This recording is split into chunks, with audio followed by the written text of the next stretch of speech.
এবারে পুরো সংবাদ। পিলখানার ঘটনায় এখন পর্যন্ত 63 জনের মৃতদেহ উদ্ধার করা গেছে। তাদের মধ্যে পরিচয় নিশ্চিত হয়েছে 47 জনের। তবে এখনো নিখোঁজ 72 জন সেনা কর্মকর্তা, জীবিত ফিরতে পেরেছেন 33 জন।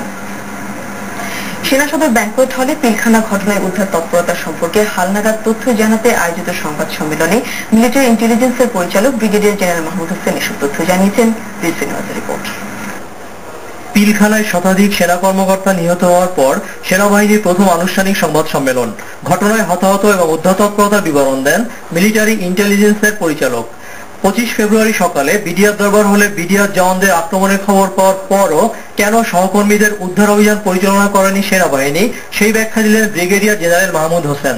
আমরা মিলিটারি প্ল্যানার হিসেবে যখনই আমরা এই তথ্য পেয়েছি, আমরা আমাদের প্ল্যানিং আমরা সম্পন্ন করেছি এবং আমরা মিলিটারি অ্যাকশনের জন্য প্রস্তুত ছিলাম। কিন্তু এই অবস্থাটা রাজনৈতিকভাবে সমাধানের জন্য মাননীয় প্রধানমন্ত্রী আমাদেরকে নির্দেশ দিয়েছেন এবং আপনারা নিশ্চয়ই জানেন এটা রাজনৈতিকভাবেই সমাধান করা হয়েছে। অবশ্য এর মধ্যে আমরা অনেকের জীবন হারিয়েছি। আমরা জানার পর থেকে আমাদের মিলিটারি অপারেশনের জন্য আমরা নিজেদেরকে প্রস্তুত রেখেছিলাম, শুধুমাত্র আদেশের অপেক্ষায় ছিলাম। যদি আমাদেরকে আদেশ দেওয়া হয় সরকার থেকে, তাহলে আমরা মিলিটারি অপারেশন পরিচালনা করব। শতাধিক কর্মকর্তা হারানোর পরও সেনাবাহিনী অসীম ধৈর্যের পরিচয় দিয়েছে বলে মনে করে সেনাবাহিনী।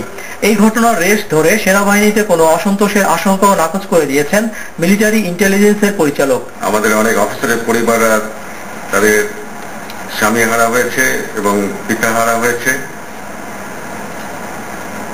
এরকম হত্যাকাণ্ড বোধহয় আমাদের ইতিহাসে কখনোই হয়নি। আমি বিশ্বাস করি যে এরকম হত্যাকাণ্ডের পরে একটা স্বাভাবিক চাপা ক্ষোভ থাকা খুবই স্বাভাবিক। তবে আমার বিশ্বাস আমরা সেনাবাহিনীতে সুশৃঙ্খল বাহিনী, আমরা ডিসিপ্লিন বাহিনী, অতএব আমরা আমাদের নিজেদের ইমোশনটাকে আমরা কন্ট্রোল করতে পারি।